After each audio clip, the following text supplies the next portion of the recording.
Hello and welcome to the 741 channel. Thank you for stopping by. Today I'm going to do another POTA activation, but this time I'm going to use the motorcycle and we're going to head out towards Rhode Island. It's about an hour ride, I don't know, 40-50 miles or so. There's a state park out there that hasn't yet been activated as of August of 2019 that we're going to try and activate. And that state park is the George Washington State Forest, just over the Connecticut border in northern Rhode Island. Okay, since the bike is sort of my go box for this activation, let's take a look at what I'm bringing along. Now, first off, I'll talk about the motorcycle. This is a 2013 Honda NC-700x. Now, this pretty much is just a regular street motorcycle. It's kind of dressed up to look a little bit like an adventure touring bike. And this particular bike, when I bought it used about a year ago or so. It had these sort of semi-off-road tires on it. Now, I don't really take this thing off-road, maybe on a gravel road here or there, but that's about the extent of it. For the most part, this is a street motorcycle. Now, one of the unique features of this motorcycle is that where a motorcycle would have its traditional gas tank, this one does not. It has a storage compartment.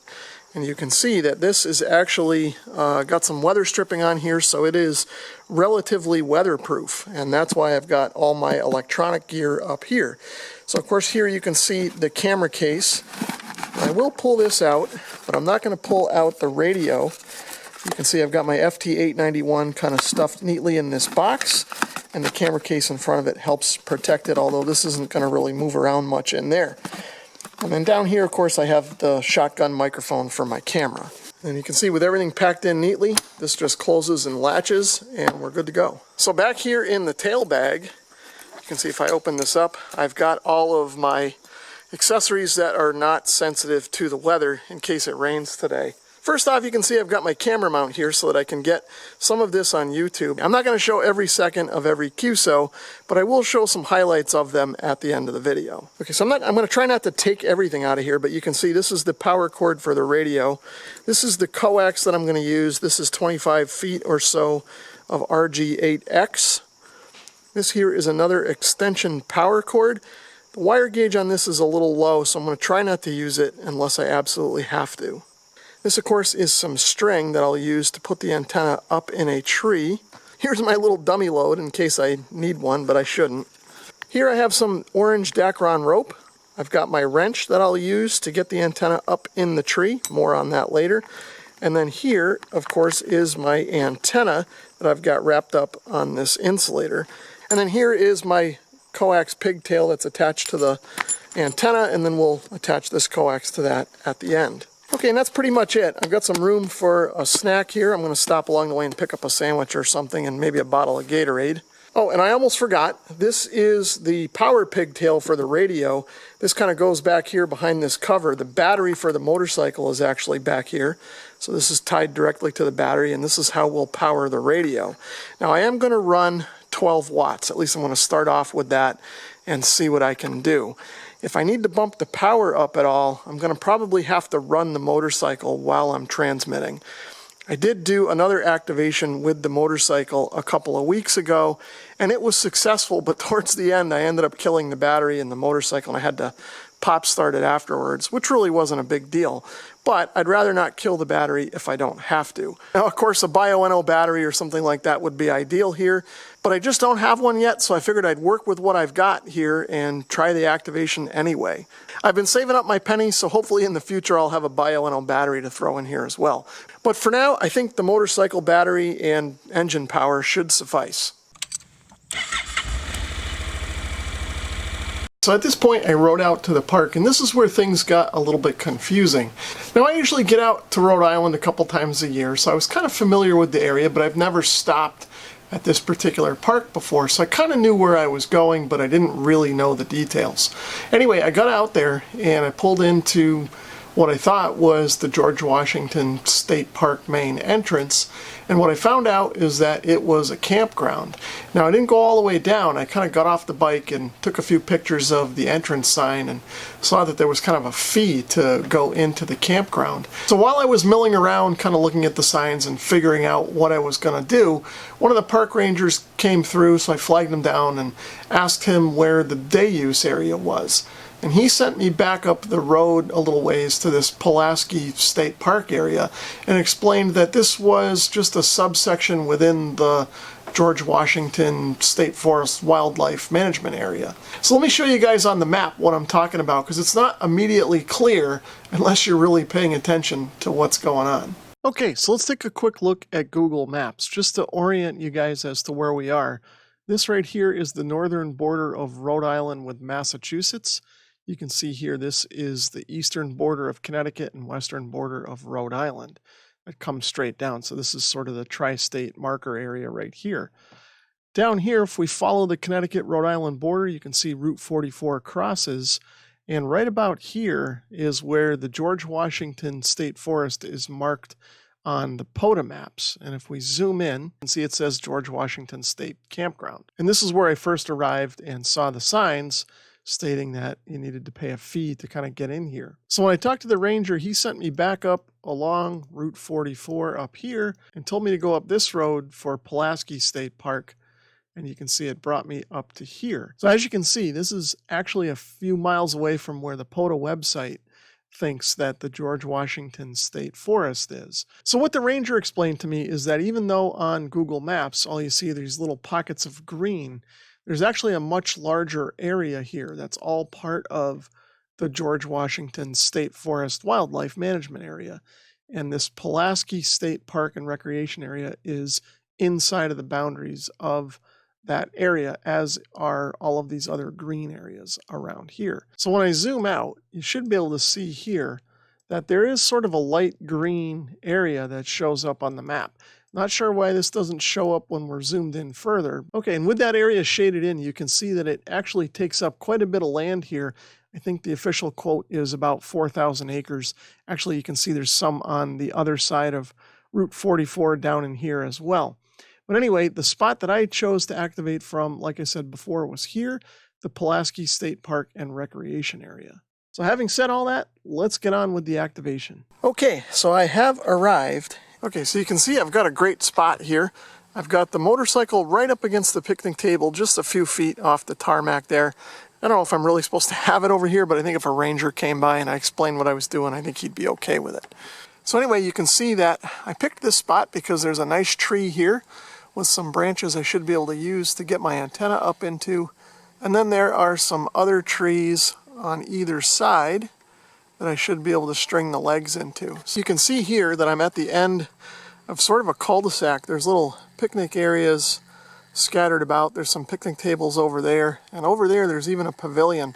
I almost thought about setting up over there, but I opted against it as there really weren't any good trees. Now over here is where I've opted to set up. You can see I've got the bike right up there next to the picnic table. Okay, so I opted to pick a different tree instead of the one I originally showed you, which is behind the camera right now. I'm going to use this one instead. When I stretched out the legs of the antenna, it seemed like it was just going to lay out better here. So we're going to try and get it up in this tree. There's some small branches here, but we don't really need a big thick branch anyway, so should be good to go. So to get the antenna up in the tree, you can see I've just got some of this mason's line tied to an old 3/4 inch Chinese wrench. And I'm just going to toss it up in the tree and get it over one of the branches. Doesn't really matter which one, as long as we get one.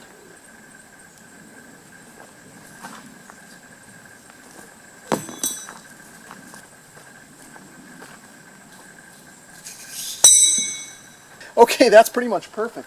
Okay, so I've got the coax connected to my center insulator. Now I'll just tie off the string and I should be able to hoist it up there.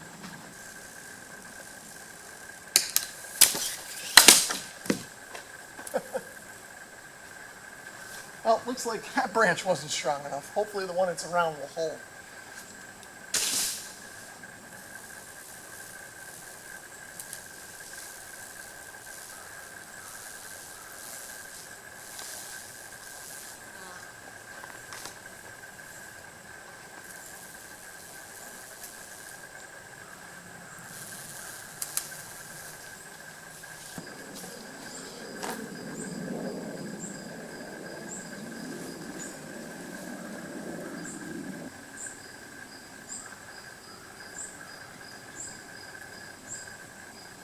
Okay, so I've got the center insulator all tied off there. Now we'll get the legs spread out. Okay, so you can see I've got the antenna up. There's the center insulator. By my estimates, I'd say that's a good, I don't know, 20 to 25 feet up in that tree. So that should work just fine. One leg slopes down over there to that smallish hemlock tree. So this is sort of an inverted V configuration. And then the other leg slopes down over here behind the picnic table and off to a smallish tree over there. I've got the coax running over here to the picnic table. So I think we're ready to get the radio set up and see if we can hear anything. Okay, so I've got a frequency here. It looks like 7.210 should work pretty good. I'm just about ready to spot myself on the site. Then I just got to get the ham clock up so I know what time it is, UTC time. And I'm going to start calling CQ. CQ POTA, CQ POTA, CQ POTA. CQ Parks on the air. This is November 1, November Uniform Golf. November 1, November Uniform Golf.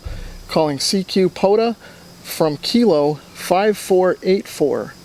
That's Kilo 5484, George Washington Memorial State Forest in Rhode Island. QRZ. Kilo Echo 8, India Hotel X-ray. You are about a 3333 into Ohio. This is Kilo Echo 8, India Hotel X-ray. QRZ. Victor Echo 3, Zulu November. Victor Echo 2, Golf Tango. The Golf Tango station, go ahead. Victor Echo 2, Victor Echo 2, Golf Tango. Roger, Roger, 5252 in Quebec. Thank you, 73. N1NUG, QRZ. Victor Echo 3, Zulu November. QSL Rob, you're 5.9 plus 10 dB up here in Canada. Great signal, my friend. Have a great activation. Thanks for 5484. QRZ, N1NUG. Park to park, park to park. I hear a park to park in there. Go ahead, park to park. This is N8CUW, November 8 Tango United Whiskey. We're park number K, 1954, K1954. You're a 3. I got you in the log here. Thanks for the park to park. Enjoy your activation and thanks for chasing. QRZ, N1NUG. Victor Echo 3, Lima Delta Tango. Whiskey Bravo 4, Oscar Sugar Sugar. You're 3 and 3, 3 by 3 in Kentucky, over. November 1, November Uniform Golf, QRZ. 73.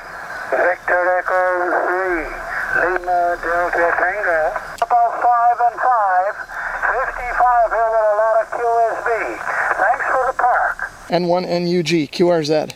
November 3, Alpha Romeo Sierra.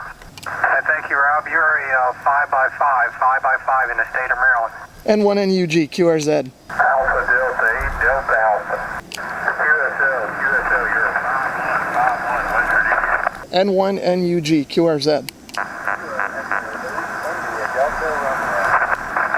Roger, Roger. I have you a 53 in West Virginia and a Kilo Echo 8, India Delta Romeo. Roger. QRZ, N1NUG. Whiskey 3, Victor, Victor. Your signal report is a 57, and the Whiskey 3, Victor, Victor is the club call, and we are at the Elk Lick Scout Camp up in Smithport, Pennsylvania, and my name is Sandy, Sierra Alpha, November Delta, Echo, Echo. November 1, November Uniform Golf. Calling CQ POTA from Kilo 5484 in Rhode Island. Kilo 8, Kilo Papa, QSL, Nebula 5 and 2 into Ohio. Thank you for the part.